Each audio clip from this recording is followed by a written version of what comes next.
Ahoj všem, jmenuji se Ondřej Zvoníček a jsem kreativní ředitel v Dentsu Creative. Rád bych vás přivítal na dnešním eventu, který bude zaměřen na zajímavé téma. Bourání hranic v oblasti komerční komunikace. Přednášku nabitou zajímavými insighty a postřehy si pro vás připravili kluci z naší Creative Technology skupiny. Teď bych rád předal slovo Pavlu Misarovi, který je první, kdo vás tímto velkým tématem provede. Užijte si to. Díky. Okay. Díky, Ondro. Unfortunately, Ondra couldn't be here with us today. However, with a little help of technology, we turned out creative director into CGI avatar, and you will hear more about that later. Well, the day of account manager is full of busy paced work as the requests into our agency are coming in. As I'm looking into these requests, I'm sometimes feeling that something important is missing, right?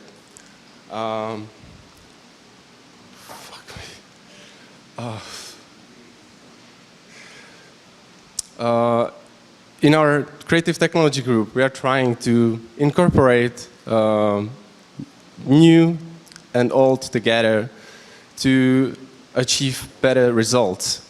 And we believe with this merge, we are able to achieve it. Hence, this journey always starts with the strategic. I would like to hand over my word to Daniel Path. Dane. Right. Cheers, Pavle. Well, when marketers usually approach strategists, the most common request is, are we doing something wrong? Is there everything okay with the comms mix? However, contrarily to how Pavel usually complains about the general traditional mix, I won't be convincing you in stopping investing in such media as TV, radio, outdoor, not even print, since the IPA data tells us that it's some of the most effective media so far. Instead of that, I'd like to draw your attention to something that we often forget about, something that we deeply neglect in our industry, and that's up to 47% of comms effectiveness is actually up to how good the creative is. What we can see from Nielsen Catalina is that among all the different elements of comms effectiveness, such as creative delivers the biggest impact on the sales, much more than the reach, the brand, which score pretty high, much more than targeting, recency, or context. However, how do we know what's the good creative? Where's the benchmark? Apparently, one of the good metric that we've got is being creatively awarded. Again, IPA tells us that creatively awarded campaigns deliver much more efficiency than non-creatively awarded campaigns. And if we have to look at anything in the world of creative awards, it would be nothing but Cannes clients.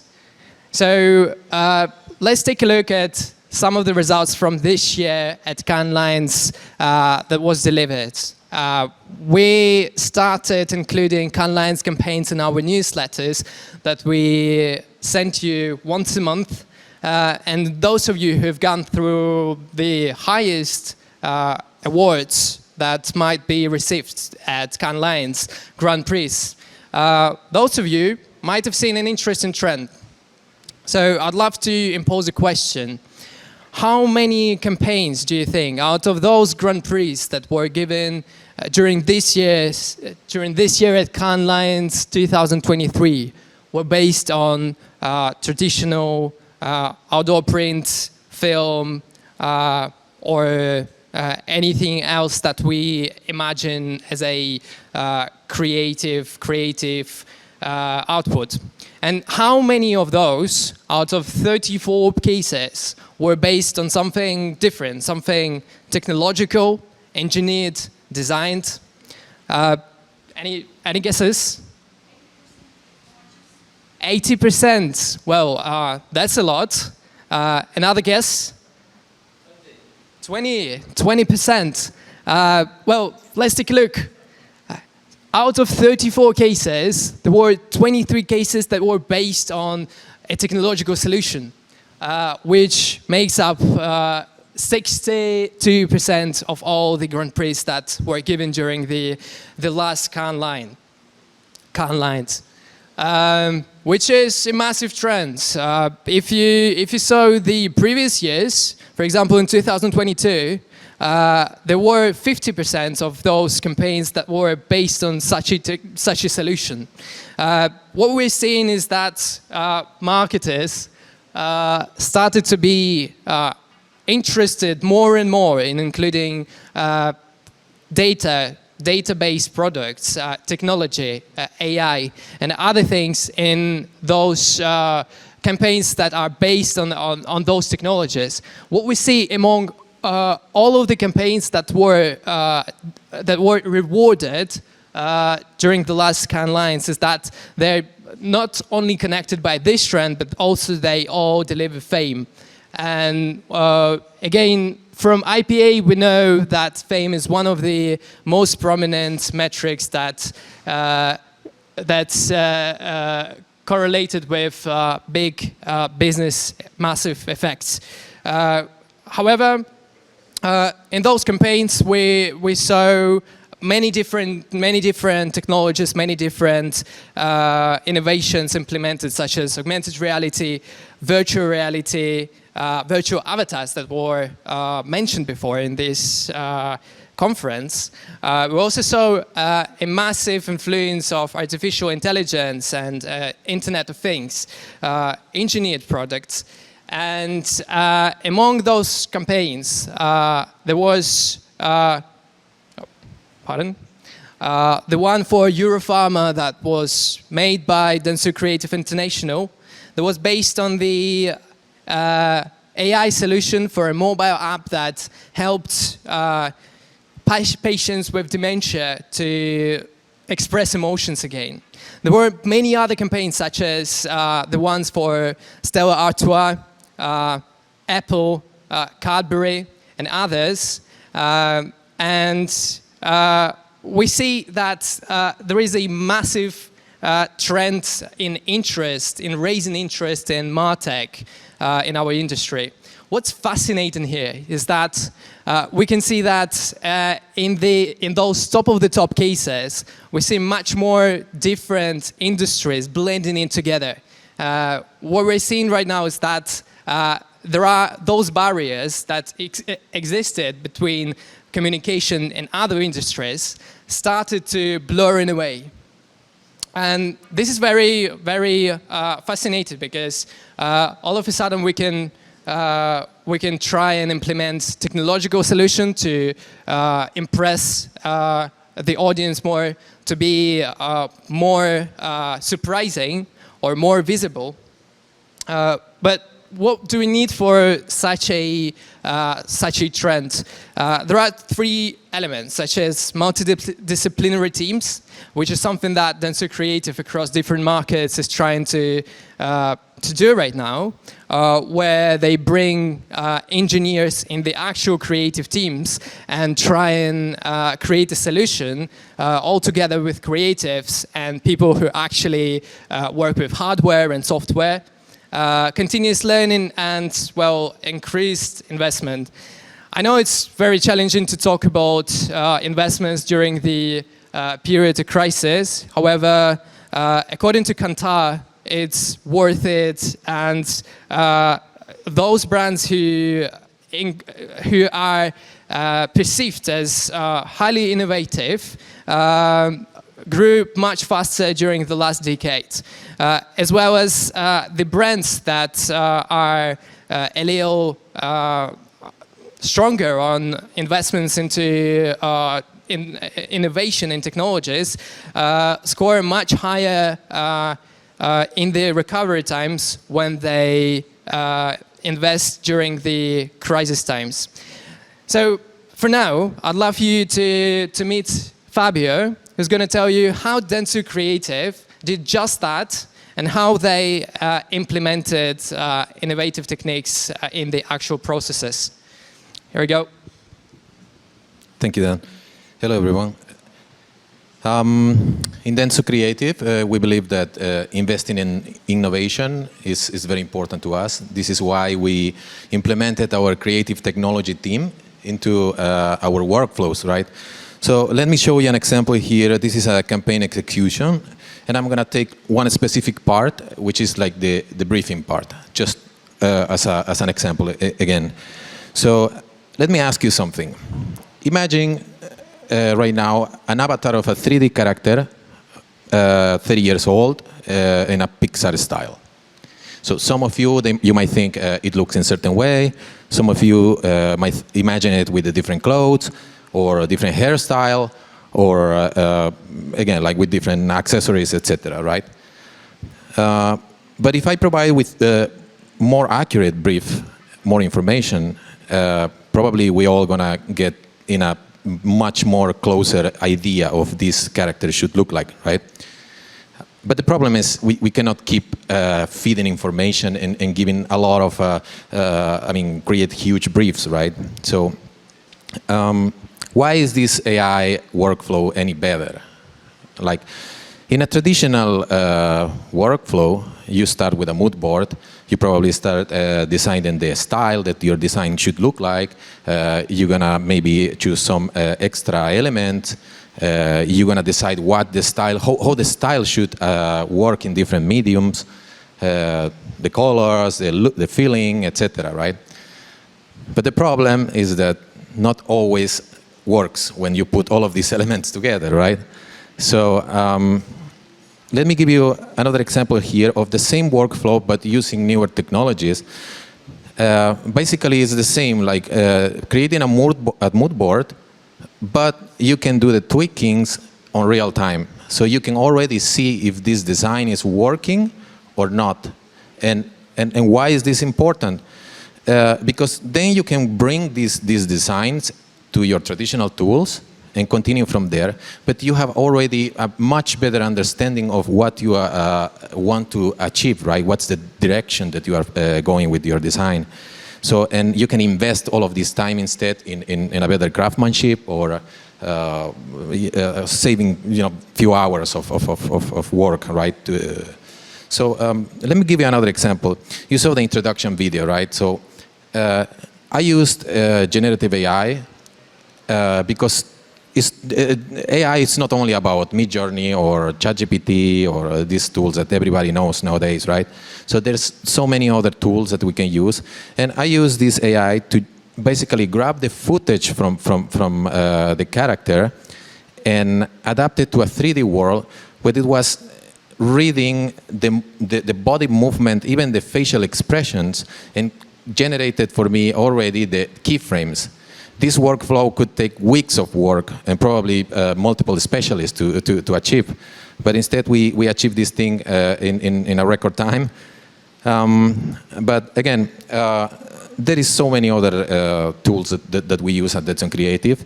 But I wanted to highlight how important it is to us to use these newer technologies and try to optimize our workflows, right? But for that one, we have our AI specialist. He's going to give you a much better understanding and show you many other tools. So that's it for me, guys. Thank you. So I want to talk about how imagination is changing due to these technologies. You know, like everyone is saying AI, AI, AI, but we are using, in these cases, generative AI, like it's deep learning algorithm that actually learn from us. It's the vast amount of data who help us to generate things quickly.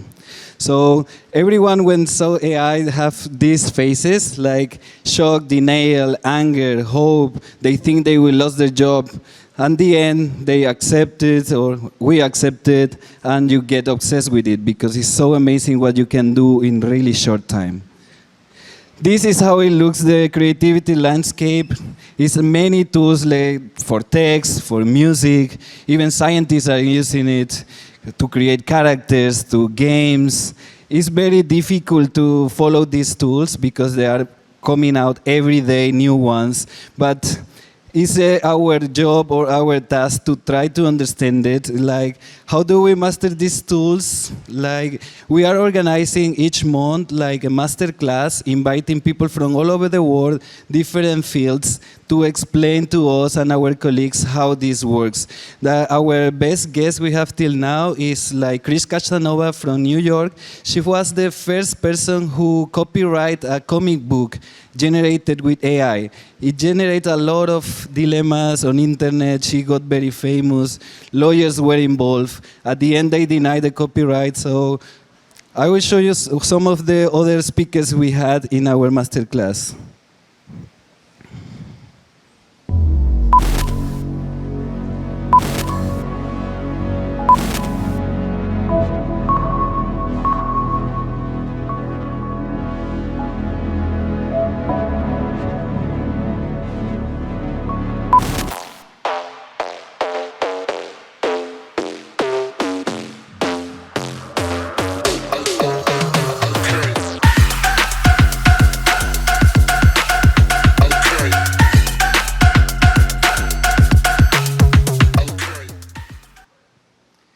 It's impressive, like how everyone used it. Like there were architects, there were artists, photographers, and even people from working from home in accounting. They are touching these tools and they are able to create stories, to do stuff they always wanted to do.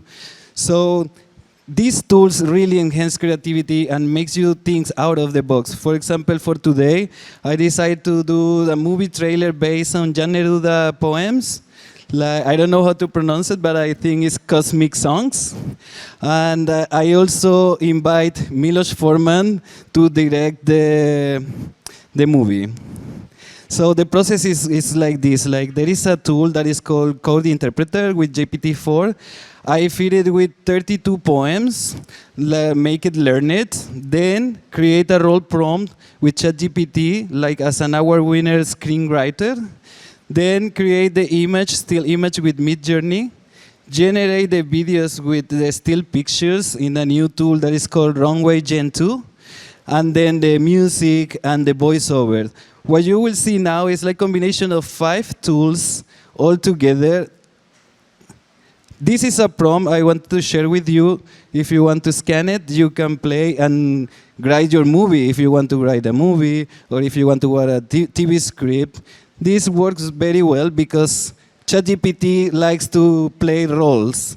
So I will give you a few seconds. You can scan it and try it at home or try it later and write your own story.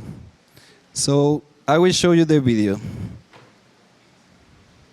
This is, sorry, I was thinking to come in the video, but this is like how I wrote the stuff in the Midjourney and in the new tool Gen 2. It's all based like in text. And as you can see, I put a movie frame directed by Milos Forman.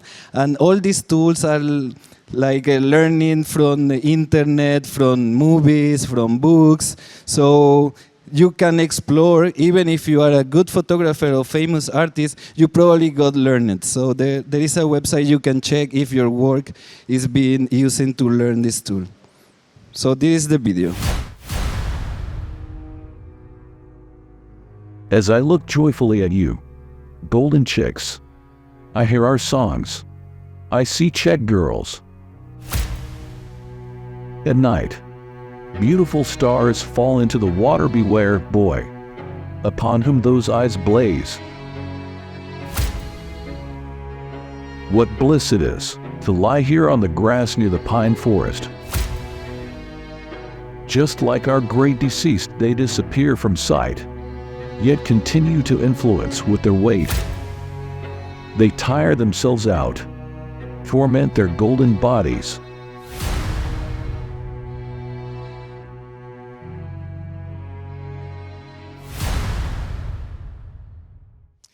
So this was all generated, everything from the text, voice, music, and I'm still impressed how these tools work. Even if I use it for the last year and a half or 2 years, every time I touch these tools, I completely impressed.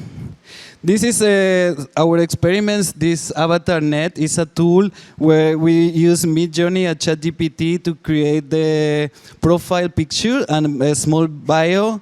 At the beginning, we did it like manually. We introduced AvatarNet, a powerful tool that utilizes AI to create participant profiles based on their interests and preferences.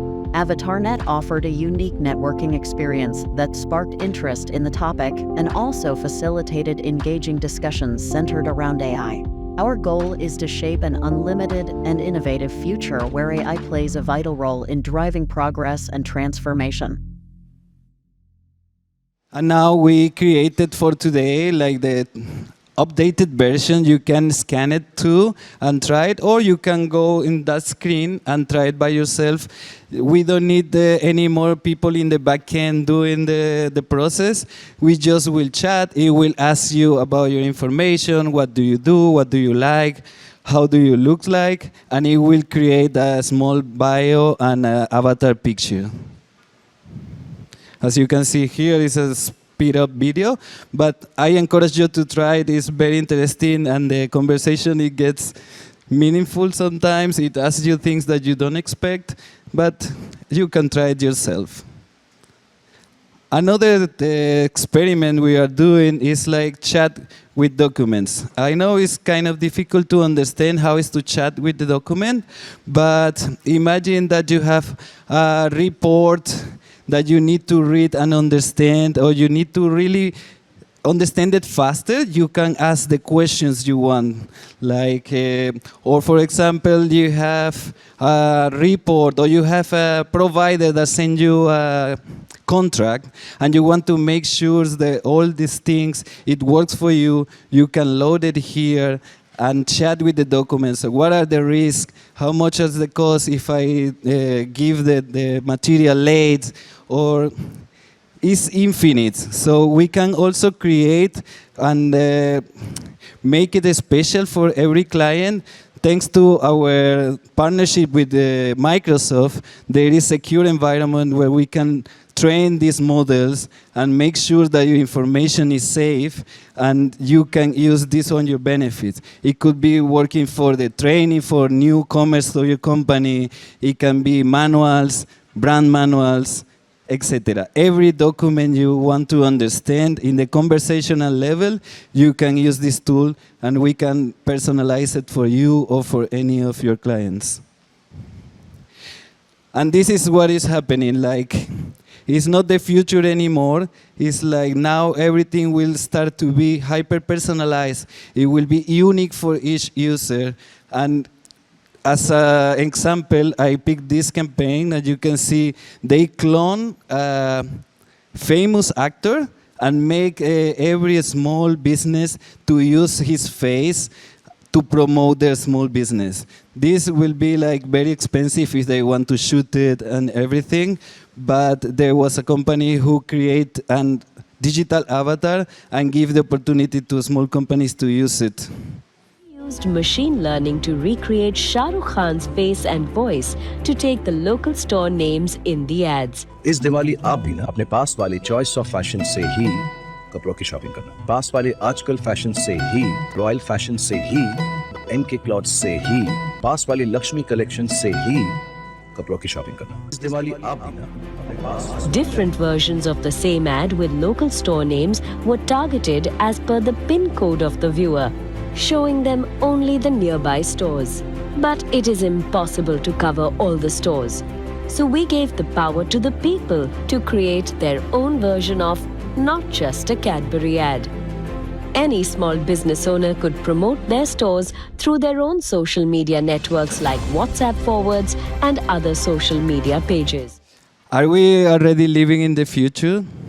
Probably yes. This is the future I was expecting when I was a kid. So I have one last video. It's fictional. It's from Black Mirror for the first episode of the season 6. I was imagining this will happen, and I saw this episode. The point is, Joan is awful. It's just the beginning. The aim here is to launch unique, tailored content to each individual in our database, all 800 million of them created on the fly by our system, the most relatable content imaginable. Actually, There's one for you. I couldn't resist. Yeah. This is actually real and will be available to stream from Friday. And there is not a guess or my imagination. Actually, there's a study that it said that 50% of movies and TV shows will be created with the help of AI by 2025. So this is right now. Thank you. I hope you like it.